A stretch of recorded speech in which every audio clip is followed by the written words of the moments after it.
हाय मित्रांनो, आज तुम्हाला माहिती आहे का 29 जून 2024 या दिवशी भारतानं T20चा वर्ल्ड कप जिंकला होता। टोटल 12 वर्षाचा वनवास रोहित शर्मानं T20 वर्ल्ड कप जिंकून ICCचा वनवास पूर्ण संपवला होता। आणि रोहित शर्मानं आहे ना अशी कॅप्टनशिप केली ना, विचारू नका। एक नंबर, एक पण मॅच न हरता आणि सगळं टॉस हरवून भावानं आहे ना ही T20 वर्ल्ड कप जिंकलेला आहे। चला तर मी एक एक क्षण तुम्हाला आहे ना आठवण करून देतो, जुन्या आठवणी ताज्या करून देतो। तर चला प्लीज आपला व्हिडिओ कंटिन्यू करा। पहिला, रोहित शर्माने आहे ना अशी बॅटिंग केली, कॅप्टनशिप ही ती सगळं मस्त। ऑस्ट्रेलिया संघ नाबाद सेमीफायनलला आहे ना 97 रन मारला, त्याच्या डोक्यामध्ये होतं ह्याने आपला 19 नोव्हेंबर 2023 खराब केलता। ओड्या वर्ल्ड कप भारताचा होता, तो आहे ना ऑस्ट्रेलियाने आहे ना भारतात येऊन जिंकून नेलता आणि तो दिवस आहे ना भारत कधी विसरू शकत नाही। तेच भावाच्या डोक्यामध्ये होतं। पहिल्या बॉलपासून आहे ना रोहित शर्मा अटॅकच करायला लागला। मिचेल स्टार्क जगातला खतरनाक बॉलरमधला आहे ना एक आहे आणि त्याच्यावरला 4 सिक्स 2 बाउंड्र्या मारल्या होत्या। पॅट कमिन्स आला, त्याला पण आहे ना पहिल्याच बॉलला फास्टर आहे तो एकदम स्वीप मारला, असं बसून स्वीप। फास्टरला कोण आहे ना स्वीप मारत नाही, पण भावानं मुंबईचा राजा रोहित शर्मा याने आहे ना पॅट कमिन्सला असलं धुलं विचारू नका। ऑस्ट्रेलियाच्या सगळ्या बॉलरला आहे ना सगळ्यांना तो सरसकट हाणलाय। आणि सूर्यकुमार यादवनं पण आहे ना त्याच्या संग पार्टनरशिप मस्त केली ती।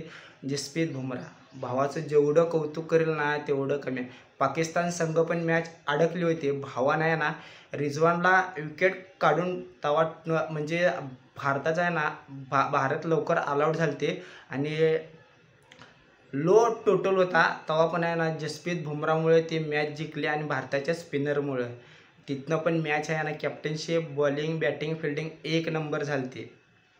अजून म्हटलं तर जेव्हा इंडिया जिंकली तेव्हा सेलिब्रेशन रोहित शर्माचं स्लो मोशनमध्ये ई करत आहे ना येणं, ट्रॉफी उचलणं, सेलिब्रेशन करणं। आणि ते सगळं झाल्यानंतरनं जेव्हा इंडिया टीम भारतामध्ये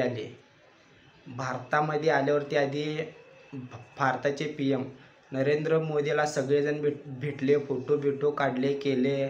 त्यानंतरनं ओपन बस विक्ट्री परेड ह्याच्यात पण आहे ना मुंबईमध्ये आहे ना ही ओपन परेड आहे ना चालतं आपलं ही विक्ट्री, तिथं पण आहे ना फुल सपोर्ट भेटला केला, फुल एन्जॉय हे ते केलं। आणि मेन म्हणजे 24 नोव्हेंबर ठीक आहे 29 जून 2024 हाच तो दिवस आहे ज्या दिवसाची पूर्ण इंडिया टीम आहे ना आतुरतेनं वाट बघत होती। फायनल कधी आहे आणि फायनलला आलं आणि भावान फायनलला पण आहे ना रोहित शर्मा पहिल्यावर पूर्ण टॉस हरला, बॅटिंग घेतला। रोहित शर्मा लवकर आऊट झाला। विराट कोहलीचं आहे ना पूर्ण सीझनमध्ये आहे ना वर्ल्ड कपच्या आहे ना त्याचं बॅट चालत नव्हतं, 10 रन 8 रन लवकर आऊट हो असंच त्याचं सुरू होतं। पण फायनलला अनुभवी प्लेयर 100% आहे ना अनुभवी प्लेयर चालतेतच। आणि पहिल्याच ओव्हरला भावाने आहे ना विराट कोहलीनं 3 बाउंड्र्या मारला, त्यानंतरनं तो अजून स्ट्रगल केला पण लास्ट पत्र होता 20व्या ओव्हरला तो आऊट झाला, 76 रन मारला। आणि भारताला खरंच त्याची गरज होती। अक्षय पटेलने पण आहे ना फायनलला आहे ना मस्तपैकी असं बॉलिंग बॅटिंग केलं। जेव्हा आपली भारताची इनिंग झाली मग त्यानंतरनं इंडिया टीम आहे ना बॉलिंग करायला आली। पहिल्याच ओव्हरला जसप्रीत बुमराहनं विकेट काढला, बऱ्यापैकी 6 ओव्हरला आहे ना 2 विकेट भारताने काढलं होतं। पण मिडलमध्ये साऊथ आफ्रिकेचा फिनिशर जेवढं बोलेल त्याचं कमी, हेनरी क्लासेन 1 साईड मॅच फिरवला होता भावानं। 1 साईड जी येईल ते स्पिनरला तर असं मारलंय नुसतं उभारून बाउंड्री सिक्स ह्याच्याशिवाय ना तो काय ना खेळतच नव्हता। पण हार्दिक पांड्या फायनलला त्याचं जेवढं कौतुक करेल ना तेवढं कमी आहे। भावानं आहे ना हेनरी क्लासेन आणि मिलरचा विकेट काढला होता। हेनरी क्लासेन आहे ना टॉप फॉर्ममध्ये होता, पण त्याला हार्दिक पांड्यान आपला ऑलराऊंडर हार्दिक पांड्या एवढं मस्त बॉल घालून ऑफ साईडला म्हणजे स्टम्पच्या आहे ना साईडला बॉल ठेवून आहे ना भावानं विकेट काढला। रिषभ पंतनं मस्तपैकी अशी कॅच धरली, मग तेव्हा 26 बॉलला 26 रना पाहिजे होत्या हेनरी क्लासेन आऊट झाल्यावर। भारताला वाटलं आता बऱ्यापैकी आहे ना 70-80% आपल्या हातात मॅच आहे, पण मिलर स्ट्राईकवर होता. साऊथ आफ्रिकेचा फिनिशर, त्याला त्याची विकेट घेतल्याशिवाय ना इंडियाला माहिती होतं हे आपलं वर्ल्ड कप नाही. बरोबर 18व्या ओव्हरला पण आहे ना, 19व्या ओव्हरला पण आहे ना जसप्रीत बुमराहने आहे ना मार्को यान्सनला आहे ना आऊट काढलं. आणि जसप्रीत बुमराहची इकॉनॉमी ही ती सगळी मस्त होती.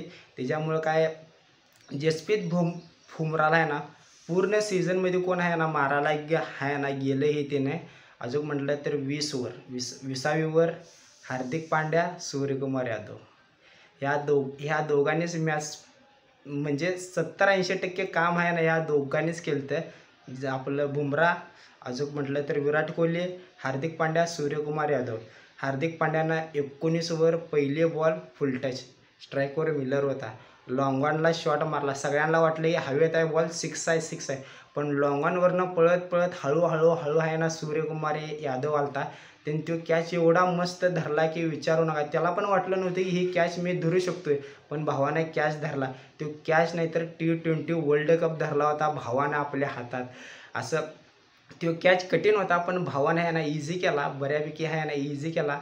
बाहेरनं जाऊन आत आला आणि कॅच घेतला. तिथंच इंडिया टीमला कळलं की ही मॅच आपली झालेली आहे आणि आपण वर्ल्ड कप विनर आहे. आणि सगळ्यांचे आहे ना इमोशन असे आहे ना बाहेर ही ते आलते.